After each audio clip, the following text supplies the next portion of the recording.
Ladies and gentlemen, may we please rise for the arrival of the President of the Republic of South Africa, His Excellency Matamela Cyril Ramaphosa. May I also request that we remain standing for the rendition anthem.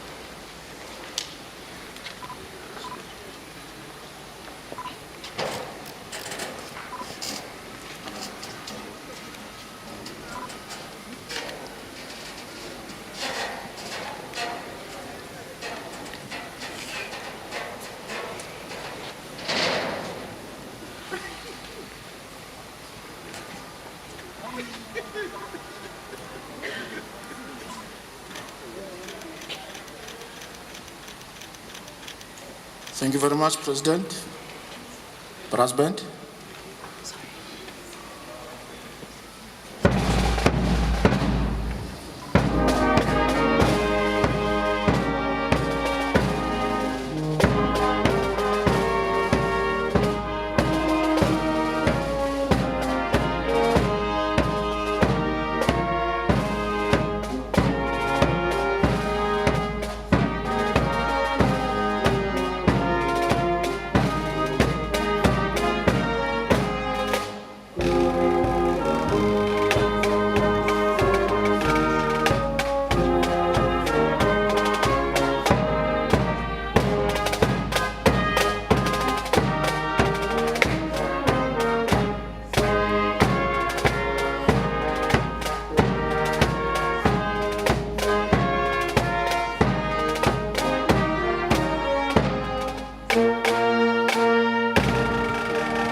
Can we please give them a round of applause?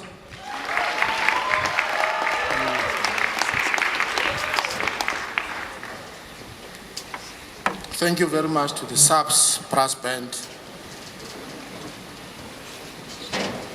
Distinguished guest, His Excellency President Cyril Matamela Ramaphosa, President of the people of South Africa,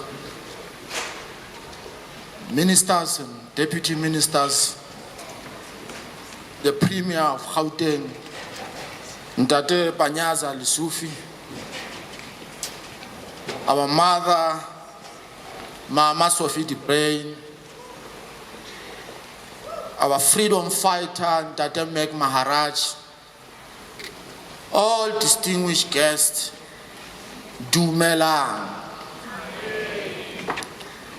It is my singular and distinguished honor and privilege to welcome you on behalf of His Excellency President Matamela Cyril Ramaphosa.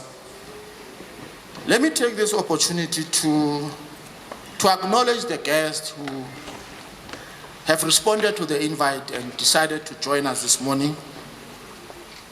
They include men and women who courageously led from the front in their quest to realize the destruction of the brutal apartheid system. President, they also include young people who are our nation's future. President Mandela profoundly remarked that sometimes we gather here today because 2026 marks a year of reflection, honor, and commemoration for us as South Africans. Today we look back 70 years ago when more than 20,000 women marched to this union building on the 9th of August 1956 to protest against the extension of past laws. History records that for 30 minutes, the 20,000 women stood on the steps of the amphitheater in silence, not that at the time of the march in 1956, men were already subjected to the humiliation of carrying the dreaded dompas. But it was the women who stood up and stopped their apartheid government in its oppressive tracks. We also reflect on the District 6, which became the site of one of South Africa's most brutal mass removals during apartheid. The painful forced removals, which took place 60 years ago, left many families stripped of their homes and dignity. The apartheid regime demolished District 6 to make way for a white-only suburb. More than 60,000 people were forcibly removed. 50 years ago, the young people of this country took on the brute force of the apartheid state at the great personal risk and triumphed. Their brave actions sparked a national outcry and bolstered international support for the struggle against apartheid. Their activism enabled us to live in a society where all are valued and has paved way for the current generation of young people to tackle the many pressing challenges we face as a nation today. 30 years ago, the Constitution of the Republic of South Africa was signed into law by former President Nelson Mandela on the 10th of December 1996 in Sharpeville. South Africa adopted the Constitution as its supreme law to ensure that never and never again shall this beautiful country suffer the same inhuman and unjust occurrences. We also celebrate the 25th anniversary of the democratic local government and the year of service delivery acceleration. The 2026 local government elections provide an important opportunity to highlight the role of the democratic government in bringing services closer to the community. We thank you for joining us today as we officially launch a government program titled the Milestones of Freedom. This campaign, which will be implemented under the theme Honoring the Past, Delivering the Future, seeks to encourage society to reflect on and honor and commemorate the milestone events I've mentioned. Throughout this campaign, the biggest question which all of us must respond to is how do we properly honor and commemorate those who sacrifice their life so that you and I standing here today can enjoy the freedom we have. We honor them by simply being of service to the greater society, by telling their stories, or do we honor them by not doing what we should be doing? We honor them in action, in commitment to preserve our hard-won democracy. At this point, let me remind you that at the epicenter of our struggle against democracy were artists who took upon themselves the responsibility of highlighting the plight of the oppressed African people throughout the world. It is my distinguished honor to welcome Lebo Mashile, who is going to captivate us with his poem that not only signifies the struggle that we have endured as black people of this country, as white people of this country, as Africans in particular. Her poem is titled The Alchemy of Freedom. Miss Mashile. Re ba Mashile ba se godisa malekane mokibane wa monesa morale ngwana wa lepulana pula ha tshabi ke matšhabatladi se rutha ka mosela ntheng ya thaba magale a se rorobele re matšhilwane a šibe a šilana ka la mošidi ka mošo a šila tlhogo tsa batho rena ba maswi ka maramaga e ke go maya tšhilwane. This is South Africa's story, a country that remembers the women of 1956, a country that remembers the families of District 6, a country that remembers the children of 1976, and a country that remembers the architects of our Constitution. They say this is the bottom of the continent, so let's turn the planet on its head. This is a land where bloodlines leave tracks reaching back to the beginnings of humanity, where language is a tapestry of cultures, a sublime symphony of complexity. Here, greeting is more than politeness, it is recognition of the living divine. Sawubona, Ralocha, Tobela, Absheni, Molweni, Dumela, you are welcome, Ohandet. Palette twisting gymnastics, treasures born from identity's bricks. We revel in linguistic polyrhythms, channeling lightning through tongue clicks.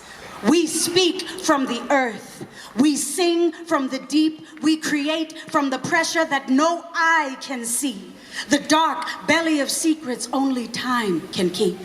Carried in precious, calloused hands, excavated from the tunnels of this land, beneath layers of earth that remember every story of conquest and resistance, under unimaginable weight, under centuries of violence. What was once overlooked becomes the dazzlingly luminous.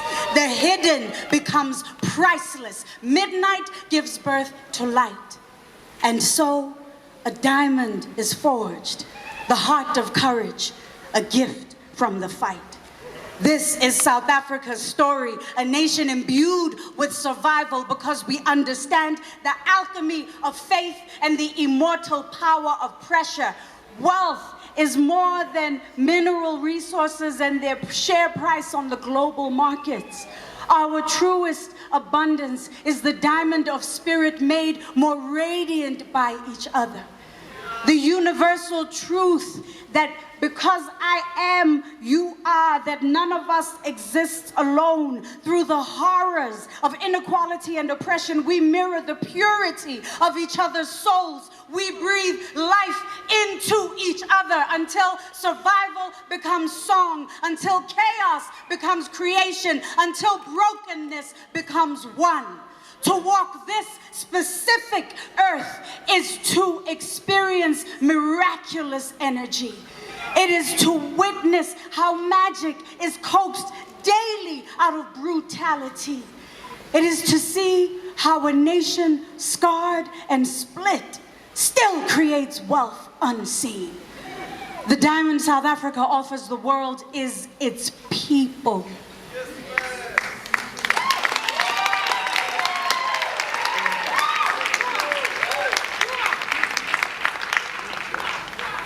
Flawed, evolving, hybrid, African, immaculate, and unbreakable.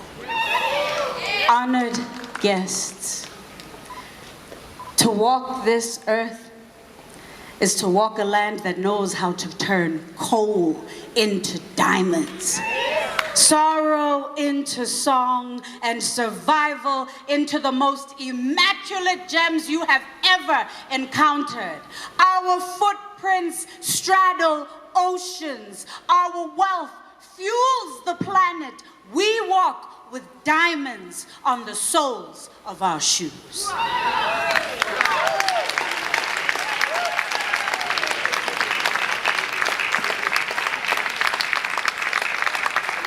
Another round of applause.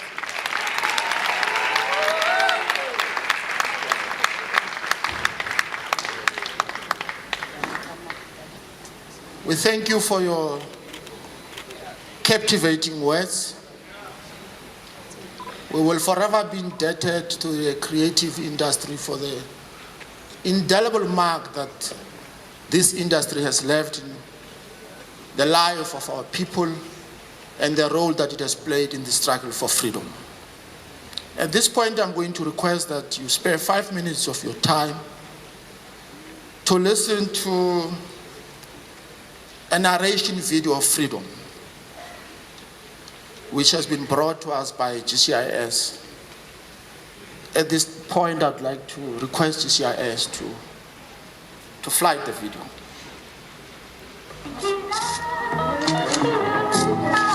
Mzansi's freedom was not given.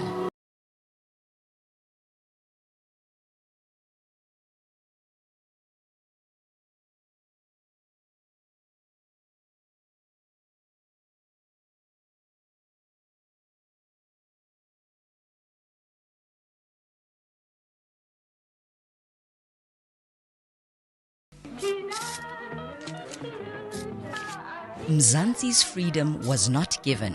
It was fought for, demanded, before freedom became a promise and a constitution, and before it became a right, it was a dream carried by ordinary people, South Africans who believed that tomorrow could be better than today. But where does freedom live now? It is in every service delivered, every voice heard. This is our story. In August 1956, more than 20,000 women marched to the Union buildings. They marched against injustice, exclusion, and inequality. Some had traveled long distances, some with babies on their backs, because the burden of injustice could no longer be tolerated. Today, we honor the brave women of 1956. Their courage lit the path we walk today. In today's Mzansi, women continue to lead, build, and inspire across every part of society, from business and education to peace building and beyond. The next milestone belongs to every girl child whose future is actively being written. In June 1976, young people changed history. They stood against injustice, against an oppressive regime for equal education. Armed only with courage, many lives were lost. Today's youth is the generation that the 1976 years for youth participation in the economic and labor market. The next milestone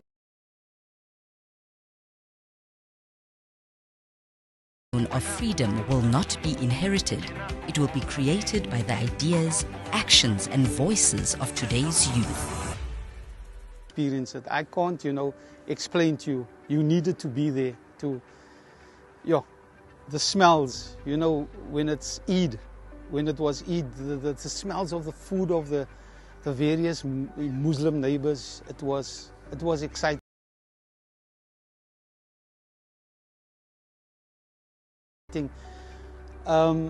Christmas times, the smells of the food of the neighbors, and it was one close-knit community. Relationships that we had with each other, the fact that it was so deep-rooted. It was a value system that it's not really carried through from generation to generation, and those value systems is essentially what we are still holding on to. The forced removals was a very, very sad situation. Not only myself or my parents, but the whole community of District 6 went through. When the GG cars came, right, and they started distributing these notices, so the notices it was like an execution letter. I remember seeing this car. I was playing outside. I was a little boy. Then I saw this, Volkswagen Beetle. I remember it's a white one. Pulled up. Two guys got out. They were dressed in safari suits. I think that was the uniform of the government at the time. And they had this clipboard, and they came into the house. And my father greeted them. They were not very, hospitable. And I could see the angst and the anxiety on my father's face, because he knew what was coming, because our neighbors previously had So he was dreading this day. And then they gave him, and I can't remember the exact words, but I could sense the aggression in the tone of their voice. And my father was a very proud man, you know, and then he sold the shack, and I think that to me was very, how can I say, symbolic of a broken person, man. Because my father, you could see, he just resigned at the time, you know. And then he went to sit on the staircase and he started sobbing. And my mom came to him, and the two of them, that to me was, still to this day, you know. But sorry about that. Yeah, so from there, it was an uphill battle all the way.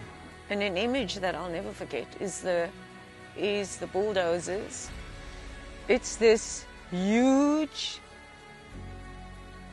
concrete ball that was swinging left to right, left to right.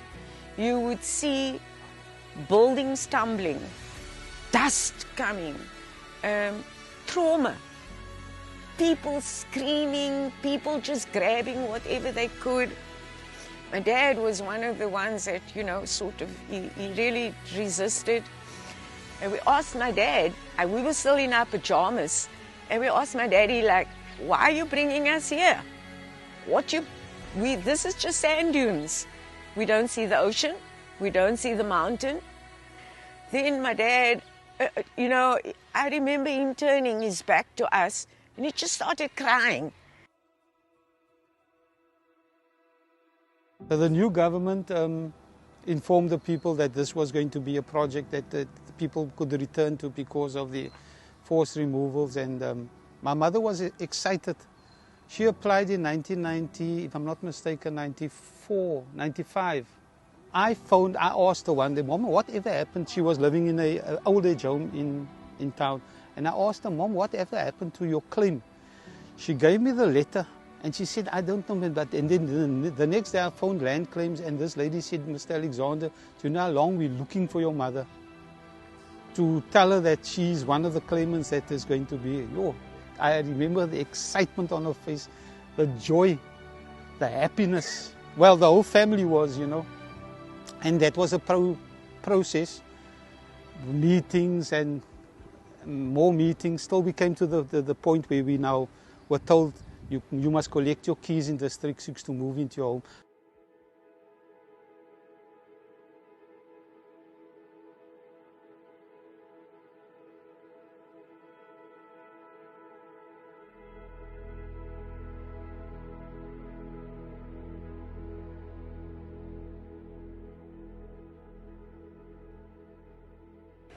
So we went home, we were pumped, we were heated up going out of the school on the 15th. We got home to our different homes, we prepared the placards. The following day coming to school, it was very cold. I remember my parents calling me, come back, you forgot your blazer. No, we didn't put on blazers and stuff. But we came to school, we were standing here by the assembly. The teachers, we took them by surprise. Because when they were supposed to address us and then we'd go to those religious songs and what, one of the students, instead, we waited until they were assembled. And all of us, you know, as students. And then our lead singer, I just remember the name Tandi, she started. There was no assembly that day. She started the national anthem song. Then as soon as she said Nkosi Sigelela, we lift up our placards. It was a surprise for the teachers and everyone. And then we were marching with that. After we said amen, then we were singing the other songs, Senzenina, and all those songs. I could hear that whole music coming down the road. So waited as they approached. They were chanting, Sikalela, Sikalela, Izwele, Ela Tatwa. And then they would change and sing, Senzenina, Senzenina, Senzenina, Senzenina. As they walked past me, or as they marched past me, I carried my baby here. I had a baby. He was 2 years old, and they were chanting like that, and I kept going, power, black power, black power, black power. You know, it was during the days I had been exposed to SASO and Black People's Convention at the Christian Institute, because they had offices there. That's where I used to work before. So I had mingled a lot with the main guys, Sifpiko, Unkhopozetiro, Pokwemafuna, all these guys, I had mingled with them. So we used to chant Black Power a lot in Braamfontein. So they went past, and I went back home, get ready to go to work, because I'm employed at Dube Library, just up the road in Dube. So I went to work, started working. Everything was okay. Library opened at 10. So everything went well until suddenly there was a noise outside. And as I went outside to check what the problem was, I see kids running, and they say, the Boers and the police are shooting at us.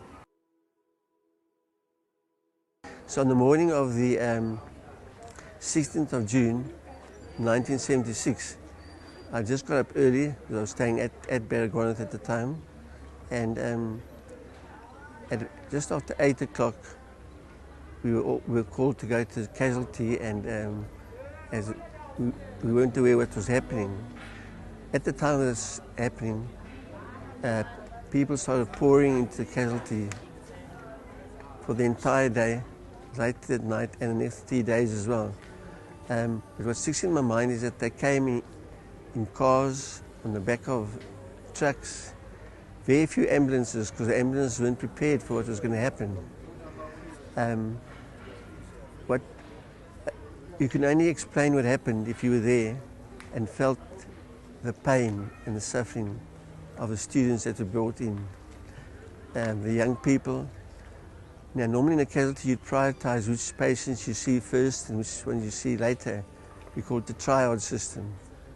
But that day and the subsequent days, the triage system had to be done so quickly, because students came in with multiple gunshot wounds and other blunt trauma wounds, which obviously were inflicted by the authorities in control. I know we all know the story of Hector Peterson, how that photograph of him, been carried by a friend and his sister next door to him, went viral all over the world. But he was just representative of what happened, what I saw at Baragwanath that day, of hundreds. The figures differ, but I think about 500 unofficially died in those days, and also thousands got injured, and that still excludes the psychological trauma they went through and their families. So it was a day of trauma, but also a day that started a healing process, when we started to see other people as humans, irrespective of color, background, status.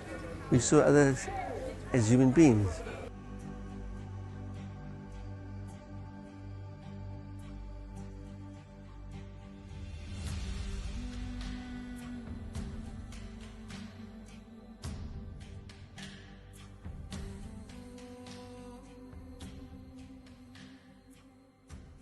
This is the day when South Africa is truly born.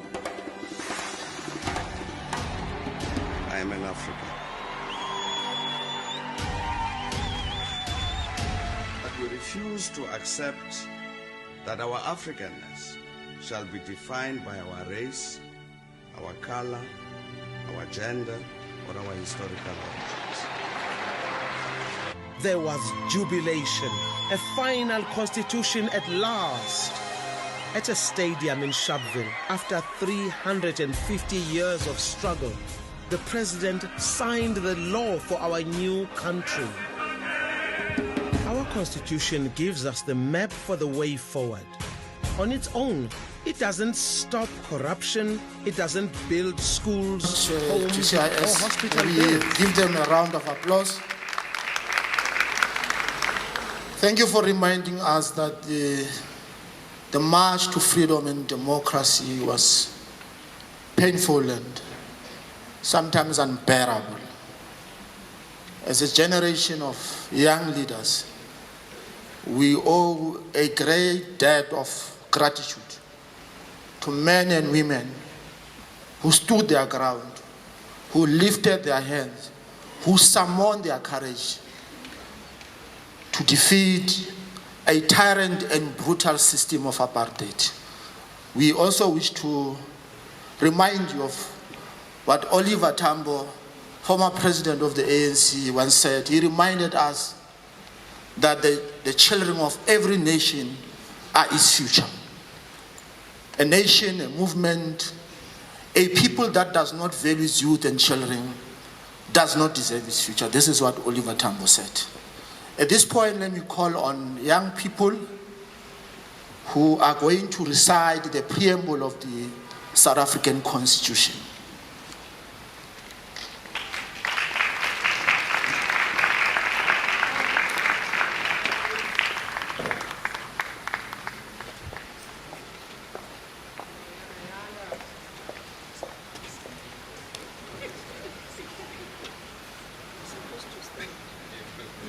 May we please stand?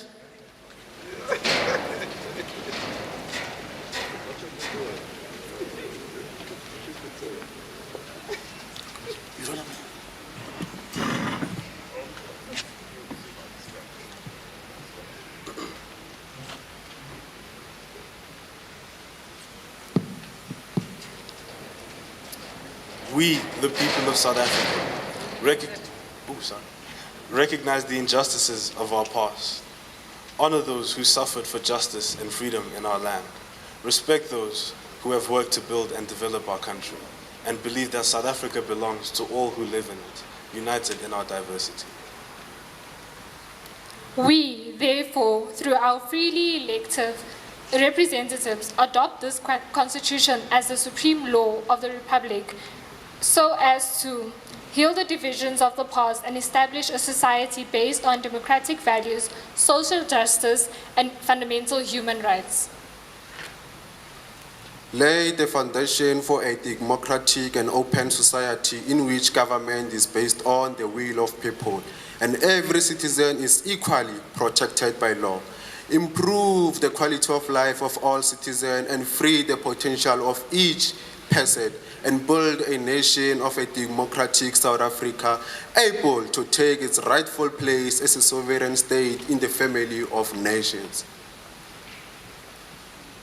May God protect our people, Nkosi Sikeleli Africa, Morena Buluka Setjhaba sa heso, God sien South Africa, God bless South Africa, Modimo Patuchedza Africa, Hosi Katekisa Africa.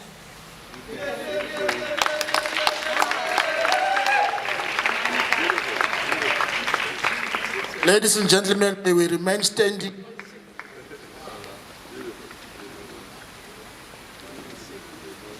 May we remain standing as we welcome to the stage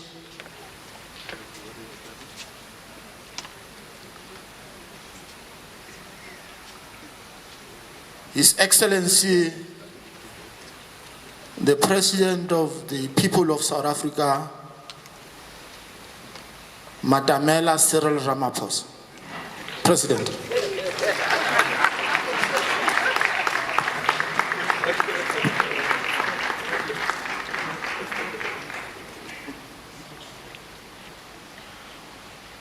Thank you. Let's be seated, please.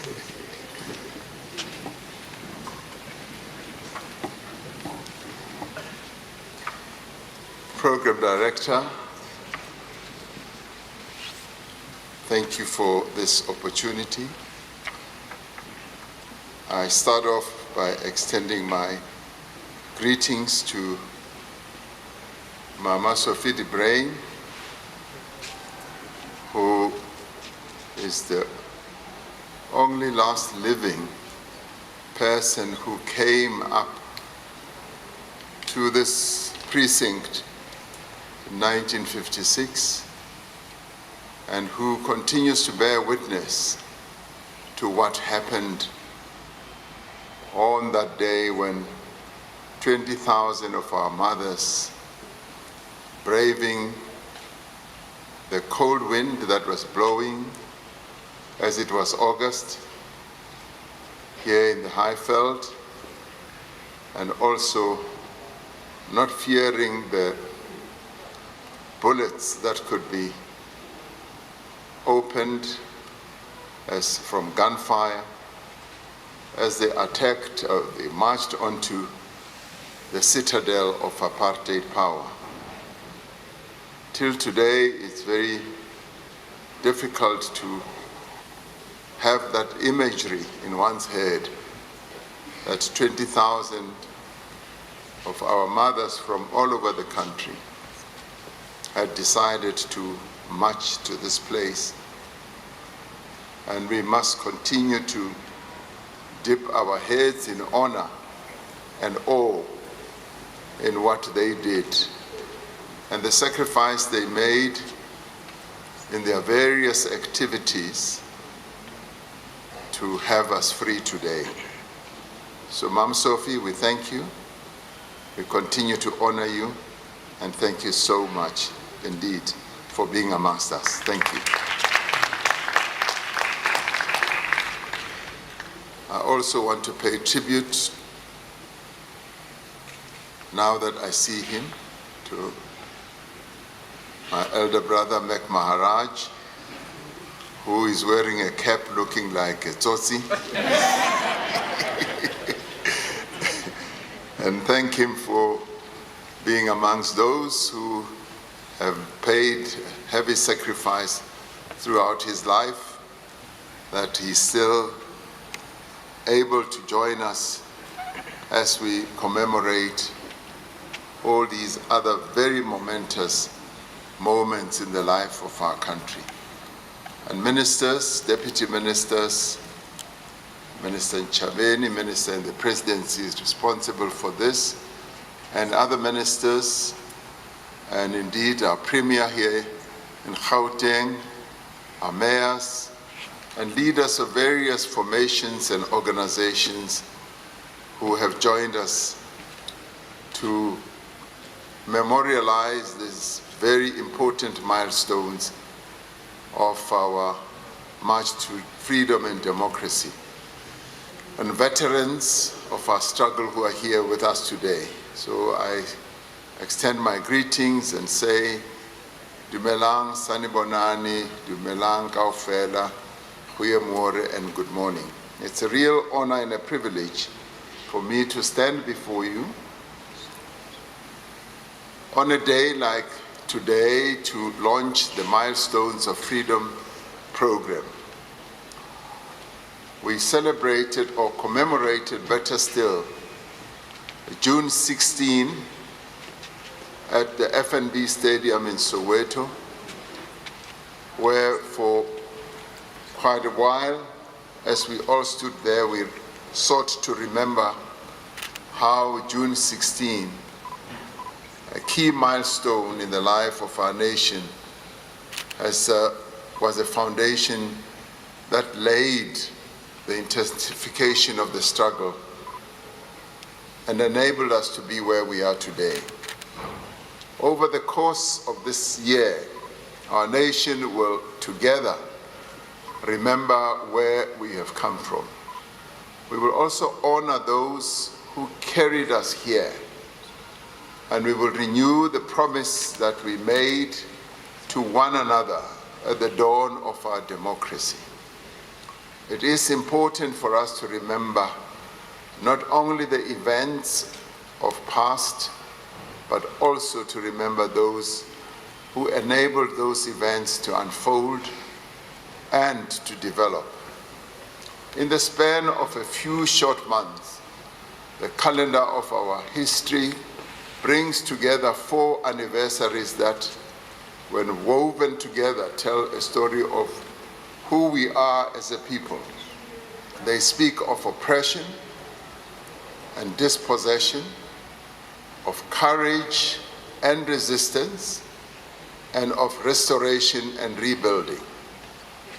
70 years ago, on the 9th of August, 1956, in the very place where we are today, the 20,000 mothers of our nation from every color and creed and religion converged to demand an end to the injustice and discrimination that the apartheid system had imposed on them.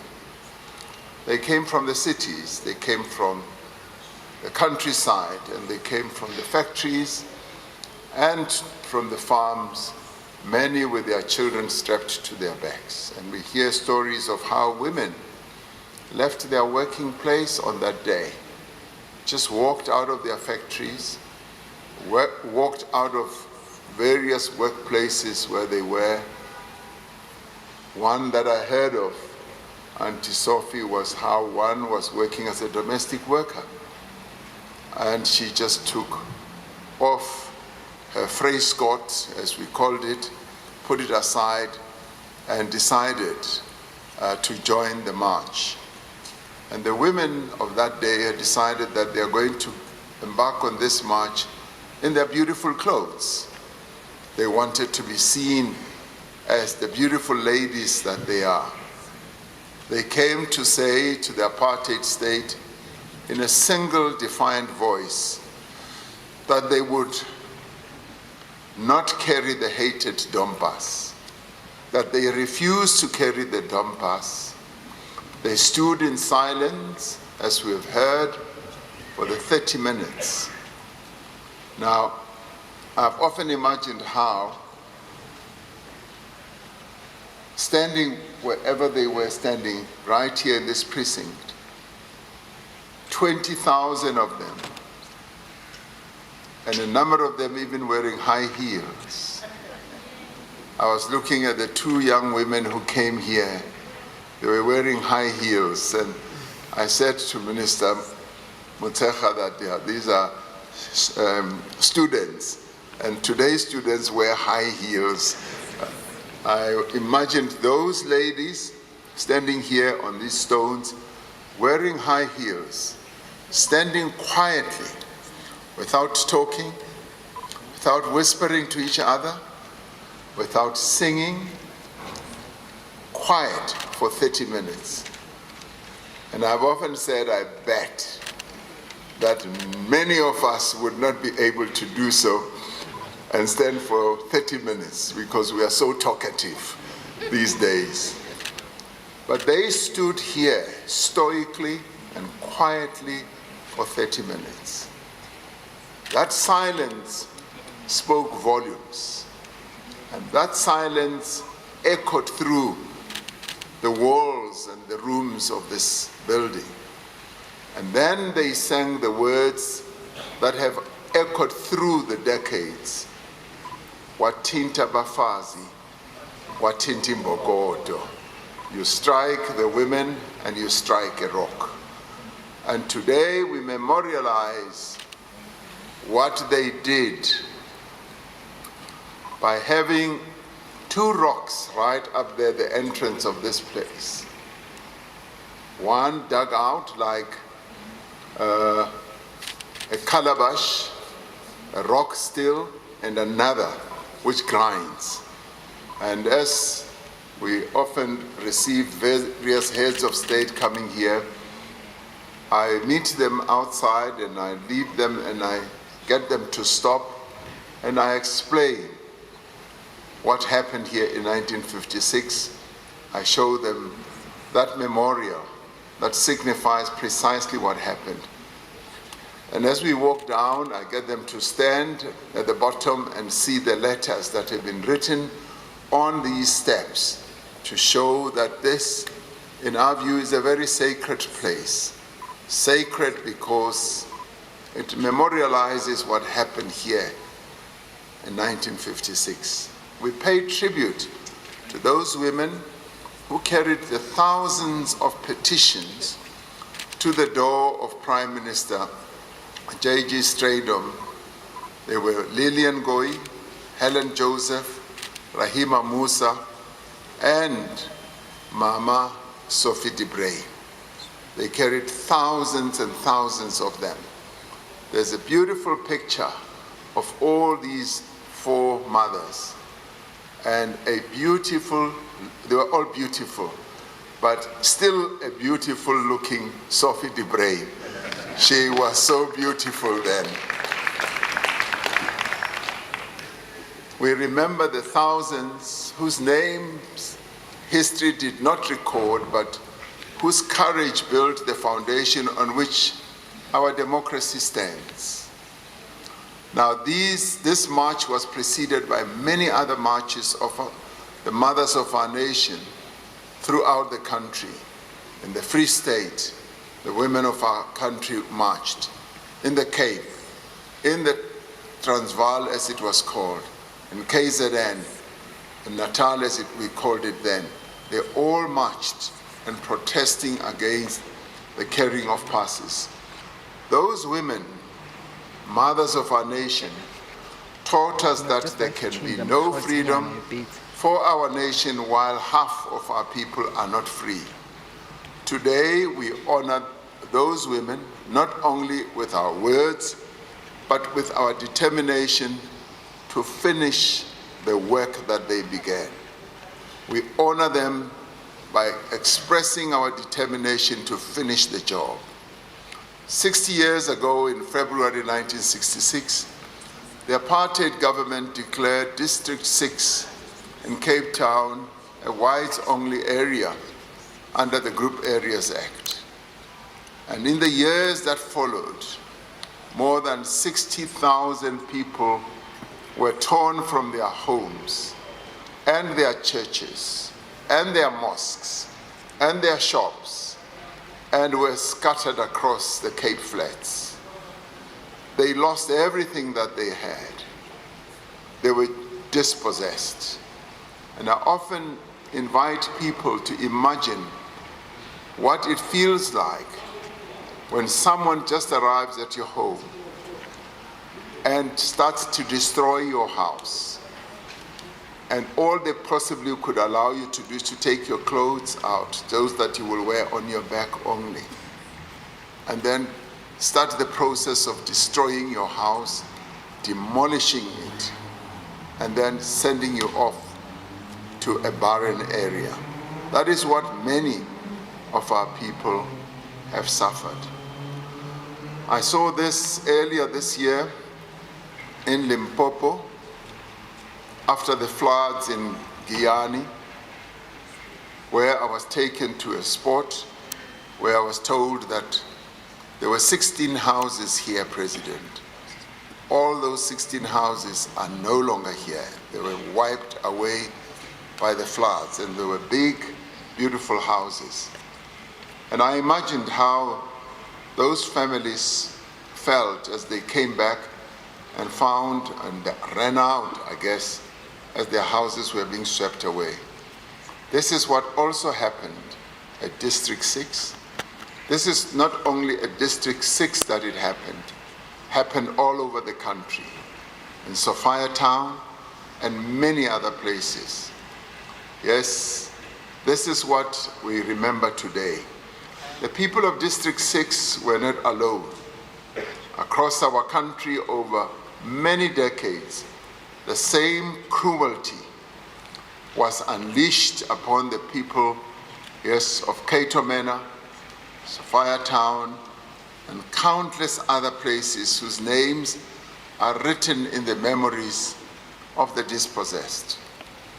Today, as families return to their land that was stolen from them, we are reminded of our solemn responsibility to achieve redress for all the people of our land. 50 years ago, on the 16th of June 1976, the children of Soweto walked out of their classrooms with their school bags, with their books, and they walked into history. They were children who refused to be taught in the language of the oppressor. They refused to be bent on their knees by a system designed to keep them in servitude. Those children were brave, they were bold, they were courageous, they were unfearing. Their peaceful protest was answered with tear gas, with bullets, with arrest and with torture and death. On the video we hear that Baragwanath Hospital received thousands, and at the time they even said 500 had died, but many more died as this unrest unfolded throughout the country. We will never forget the young people who fell that day in Soweto and the days and the years that followed across this land. The youth of 19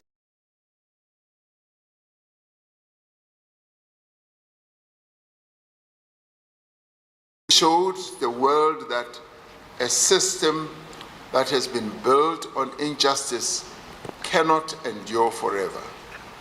They reminded us that young people are not only the leaders of tomorrow, they are the conscience, they are the voice, and they are the pioneers of the future.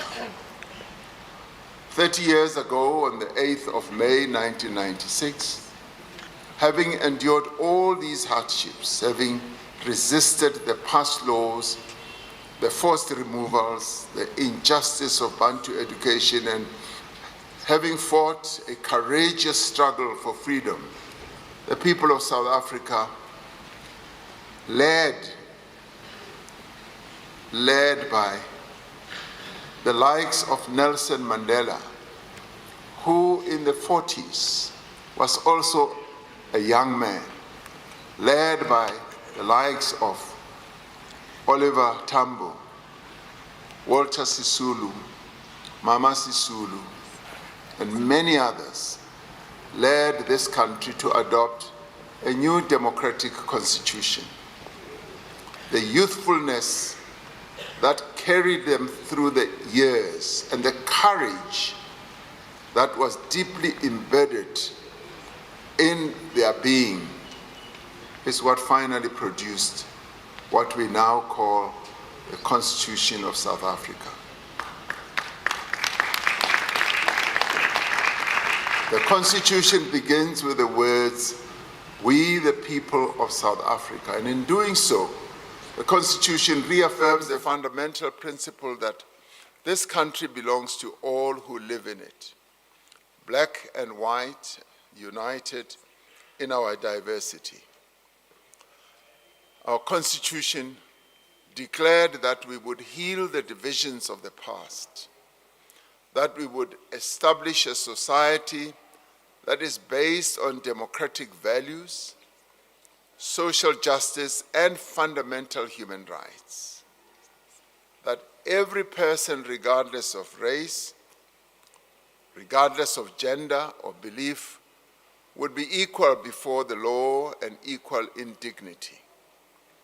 This Constitution is our inheritance from the generations of freedom fighters who came before us, who were courageous, who were principled, and it is the birthright that we hold in trust for those who will also come after us. When we remember these milestones, we do not see them as artifacts of the past. We see them as the foundations on which we build our country going forward.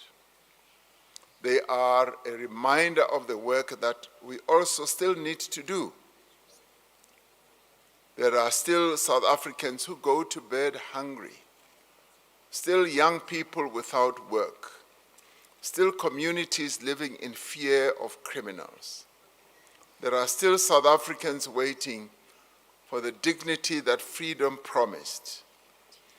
We do not gather here to declare that our long walk to freedom is complete. Nelson Mandela was right when he said, our long walk to freedom continues.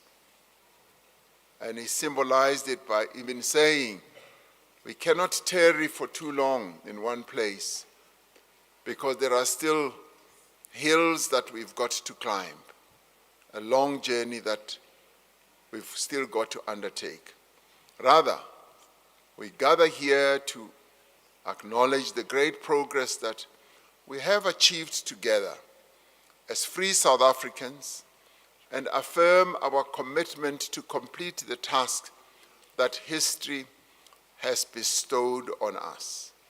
Since the dawn of our democracy, millions who lived in darkness now have electricity. Millions who carried water from distant rivers now have clean water flowing through taps. Together we have built millions of homes and thousands of clinics and schools. Through the provision of social grants and free basic services, we have improved the quality of life of children, of the elderly, of persons with disabilities, and of many families across our country. For the women of South Africa, we have opened doors that were once bolted shut. Women hold positions of leadership in government, in our courts, in our boardrooms, in our universities and colleges, and in many other endeavors of our national life. We have done much to advance the education of the young girl child, achieving gender parity in access to schooling and seeing female learners excelling in their great numbers in matric and in further studies. That is our achievement. We have put in place laws and programs that advance the position of women in the workplace and in the economy more broadly. We have placed the fight against gender-based violence and femicide at the center of our national agenda because a country where women are not free is a country that is not yet free. The work is far from done, and we can say that through our collective efforts, the daughters of Lillian Ngoyi, Helen Joseph, Rahima Musa, Sophie de Bruyn are rising. They are climbing up the ladder. They no longer have a glass ceiling. And what we should do is to allow them to climb higher and higher and higher. Those women who came up to the union buildings here climbed many stairs, and now they met up with an apartheid prime minister who ran away. Now we want many young girls to climb the stairs to know that there is no ceiling. There's no glass ceiling. They can go as high as they want to go. Wearing their high heels or not, they must keep climbing. And I want these two young women who came up here in their high heels to hear that you can climb with those high heels higher and higher and go further. For our young people, we have made school accessible to more children than ever before, with no-fee schools and daily meals for those who would otherwise learn on an empty stomach. Schooling has become much easier and accessible. Through financial aid, we have opened the gates of universities. We have opened the gates of colleges to children of workers and poor South African families. We are investing in the skills and enterprises and giving them opportunities that turn the potential of young South Africans into meaningful livelihoods. We have made progress in returning land to the original owners through our land restitution process, and we continue to undertake extensive redistribution of white-owned agricultural land to black farmers. We have given many rural dwellers security of tenure, and this we continue on an ongoing basis. Despite this progress, the work is still not complete.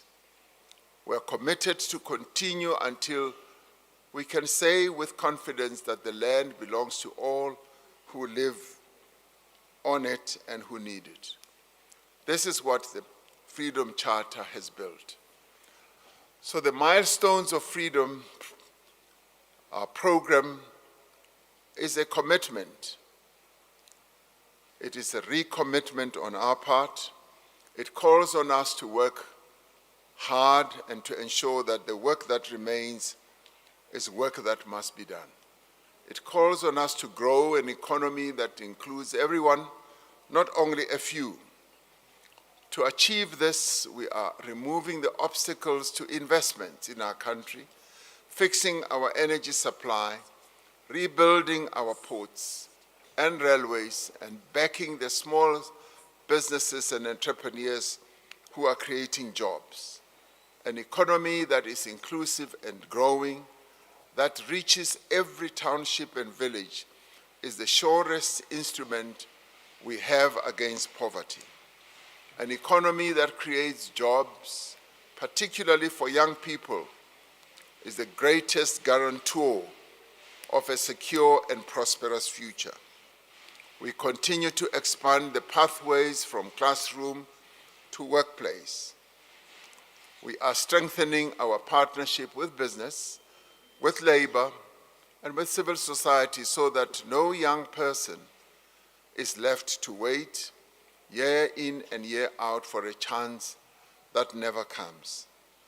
We are intensifying the fight against poverty and hunger, protecting the most vulnerable, while creating job opportunities that allow families to stand on their feet. We are focused on the education that shapes a child's destiny. We are investing in early learning, lifting the quality of our schools, and equipping our young people for the world that they will inherit.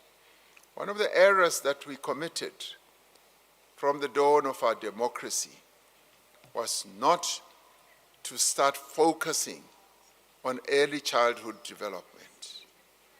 That was an error. We have lost 30 years, but having realized it, we have now folded our sleeves to make sure that we pay more attention on early childhood development by formalizing many creches, because creches were where parents just dumped their children to play all day. We've now made budget available to formalize those creches, to train those people who run those creches, to equip them with modern knowledge so that we can infuse real learning amongst those young South Africans who so desperately need an education at an early stage.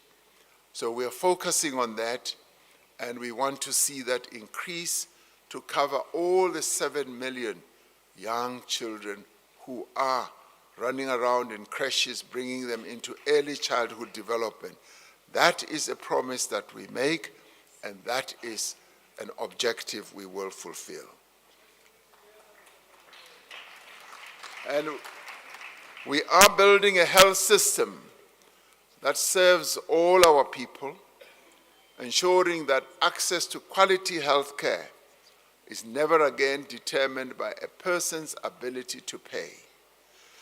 We are working to confront crime and corruption without fear or favor, because South Africans deserve to feel safe in their homes and in their streets. We are rebuilding our police, our prosecution service, and all our law enforcement institutions. We are pursuing those who stole from the people, because money looted through corruption is money taken away from a clinic, from a classroom, from a child that we must put into an ECD. We are building a capable, ethical state, rebuilding our state from the period of state capture, and a state where public representatives and officials understand that they are there to serve the citizens of our country. We do this work in a spirit of partnership. The milestones we honor this year were made by ordinary people working together who decided that they would not rely on others to determine their fate. This is the spirit we want to rekindle. Freedom is not a monument that we visit once a year. It is a responsibility we carry with us every day. So today we issue a call to activism, a call to service, and a call to all of us to participate in the affairs of our country. This is a call to all of us, to all who would volunteer either in a school, to be a mentor to a young person, to clean a street, to grow a business, to do whatever will advance the interests of the people of South Africa. It is a call, yes, it is a call to serve on a school governing body. It is a call to report corruption, to prevent violence against women. It is a call to serve in a policing forum, to make sure that the areas that we live in are safe. It is also a call to vote in every election and to hold account those who are elected into public office. This is a call to register to vote this weekend and on the 20th and the 21st of June. If we are to honor those who came before us, those multitudes of women who walked up these stairs to confront the apartheid government, we should all of us be active participants also in the national dialogue that is taking place across the country. We must attend the public dialogues that are going to take place in our wards, in our sectors, and in our organizations. We should also add our voice to the millions of people who will be charting a new way forward for our country. This nation belongs to all of us, and it will only be able to be strong and just and as free as we are willing to make it to be so. As we launch the Milestones of Freedom, let us hold all 4 of these anniversaries in our hands at once. The women, the children, the dispossessed, and the constitution of our country that turned their dreams into a promise of a better future. We are the inheritors of their courage. We are the keepers of their dream. And we are, every one of us, the authors of what South Africa must become and will become.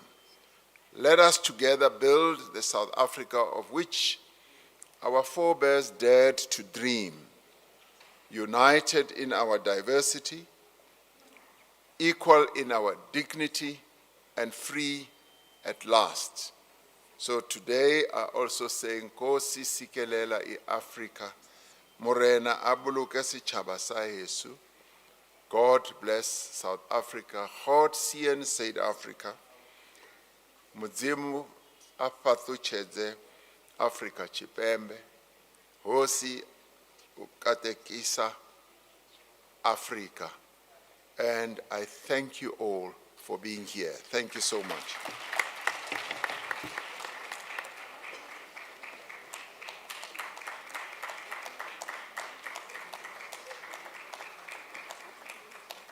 Round of applause.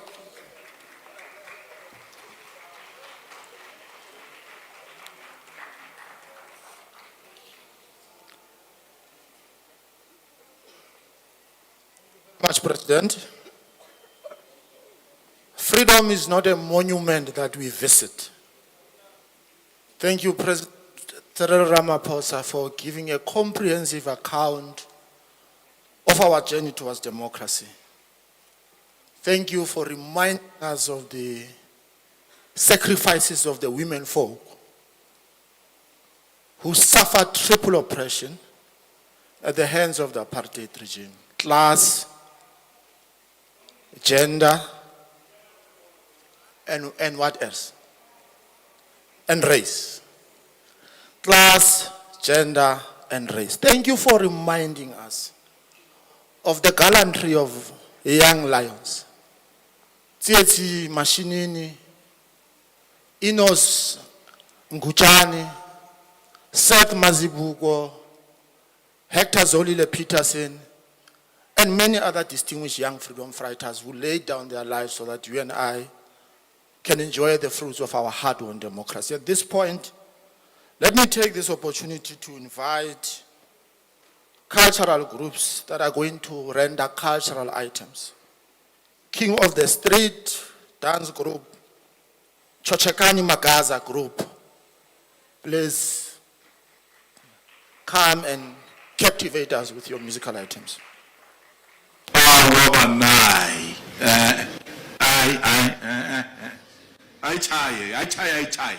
Shut up, you stay Nathan, and listen. A few moments later.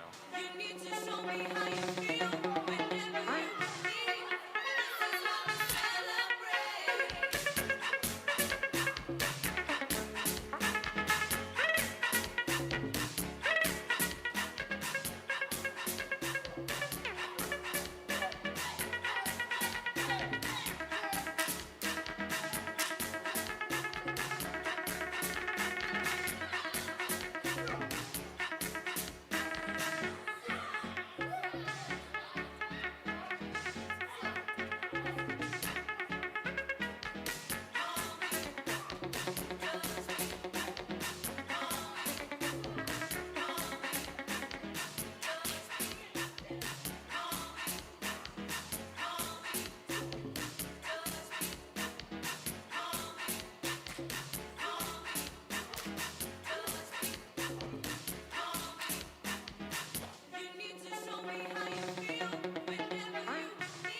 This is how we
Thank you very much. Can we give them another round of applause? As our program draws to a close, let me call onto the stage Deputy Minister Litsike to render a vote of thanks. He will also acknowledge all the guests that have the opportunity to acknowledge.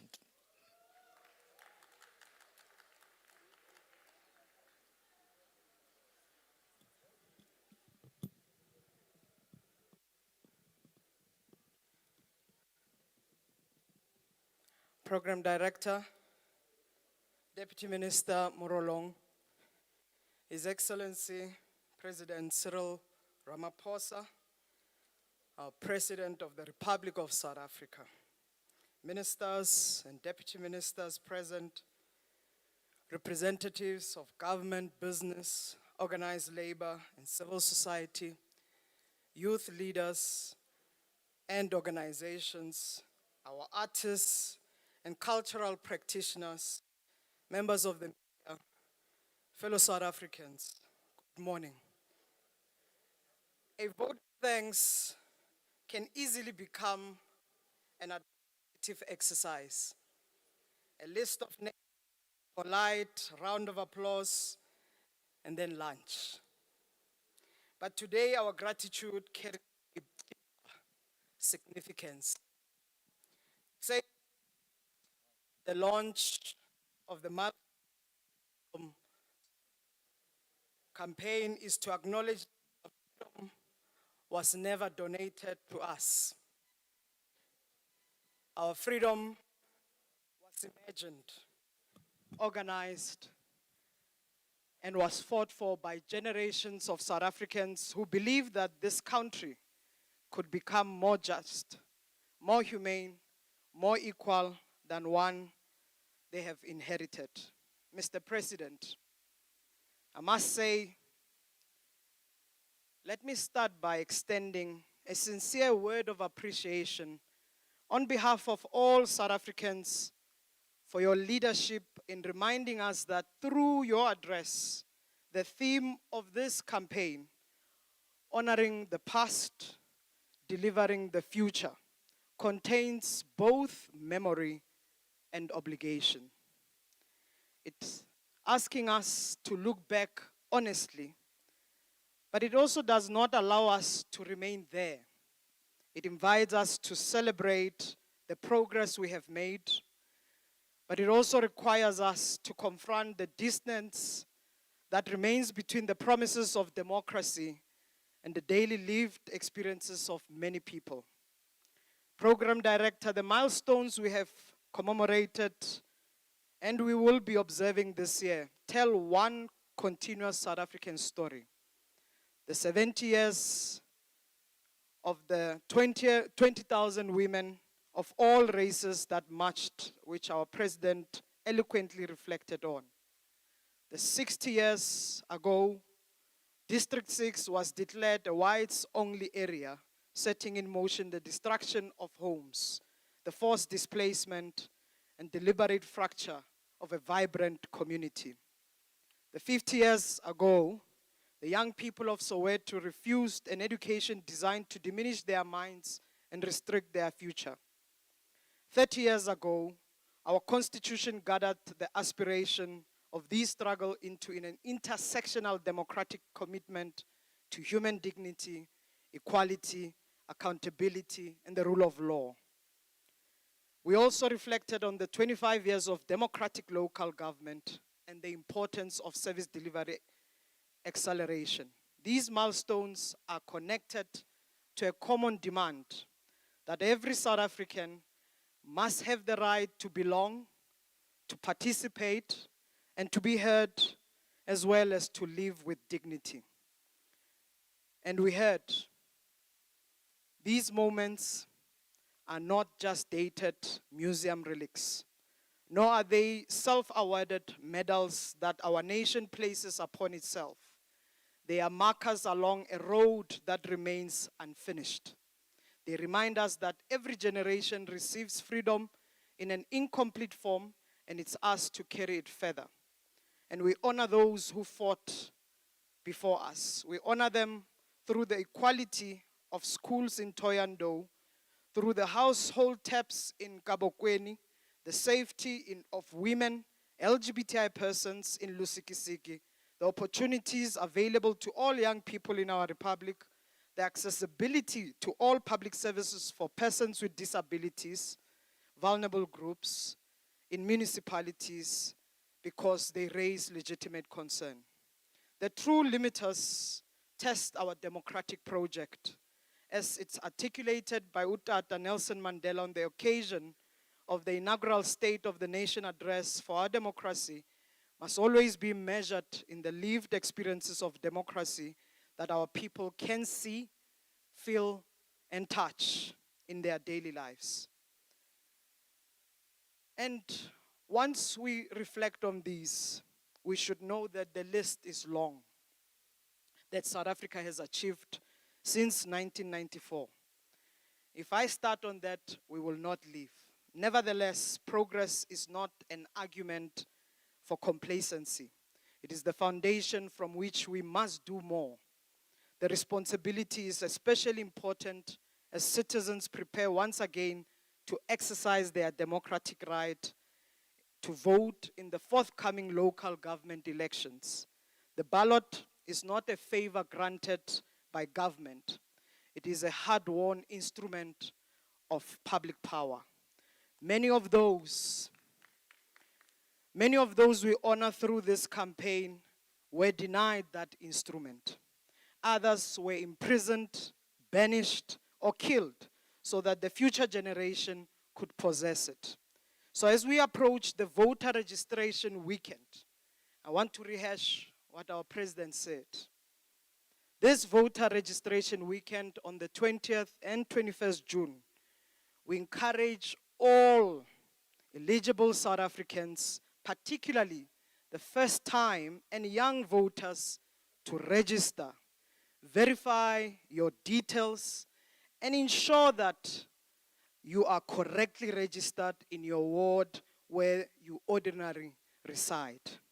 This is not simply an administrative act.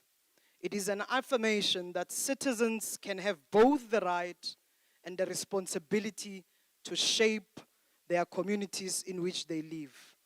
Democracy grows stronger when citizens participate, institutions listen, the rule of law is respected, and leaders remain close enough to the people to hear both their hopes and their impatience. So allow me, therefore, to extend our sincere appreciation to His Excellency, to the presidency team, and the government communication and information system for really coordinating this important national campaign. We thank the program director, Deputy Minister Morolong, for guiding today's proceedings with care and warmth. We thank Peli FM and all the community radio stations that carried this conversation into households, into communities throughout our country.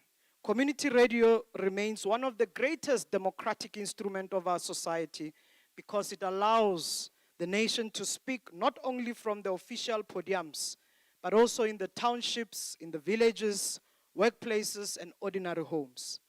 We thank Lebo Mashile for reminding us that poetry can reach places in our national consciousness that every language and imaginary can always reach. We thank the young people who recited the preamble of our Constitution.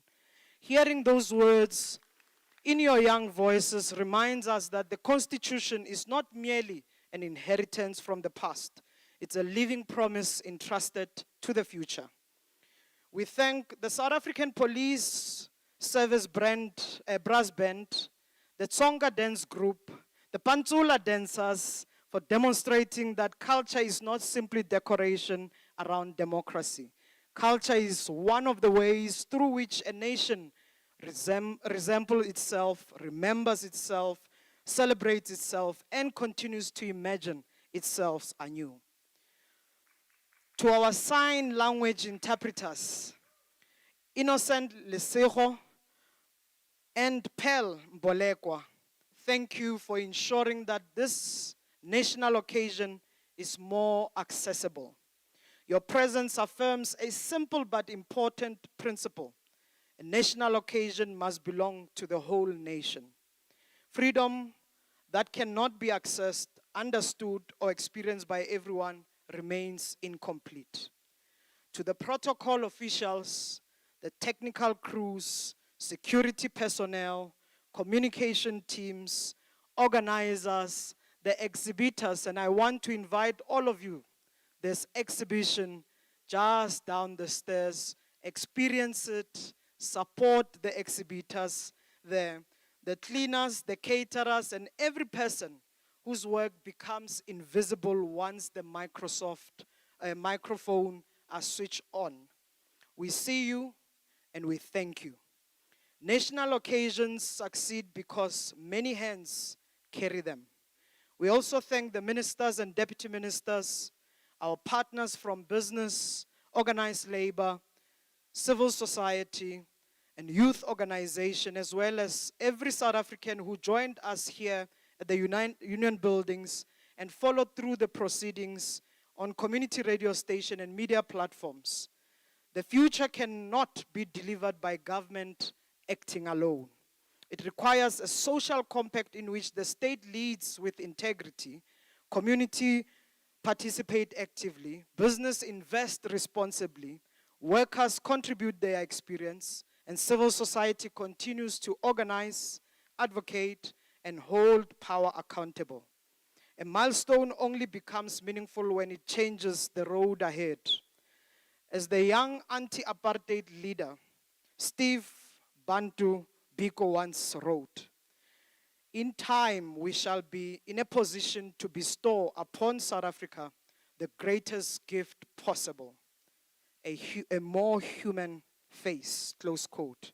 So the human face of our democracy is found in dignity, equality, safety, and belonging of every person. And in a society that ensures freedom is not only promised in law, but experienced across all areas of human endeavor. The generation before us opened the road to freedom. Our responsibility is to widen that road, repair what remains broken, and ensure that no South African is left standing at its margin. I'm confident, Mr. President, that all of us, as we continue the unfinished work of freedom, your address has ignited gratitude in our hearts, determination in our steps, and unshakable belief in the promise and the potential of our country. The past has given us courage. The present has given us responsibility. Together, let us deliver that future. Thank you so much.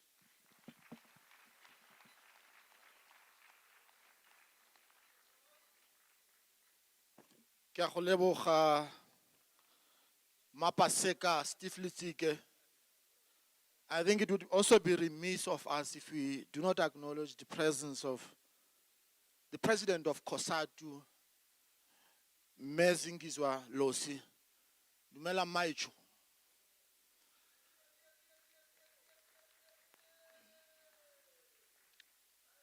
At this point, ladies and gentlemen, I would like us to allow the president to take leave and request all of you to remain seated.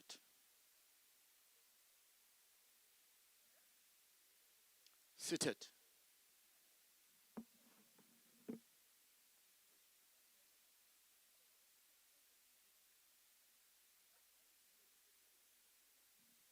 Can we stand?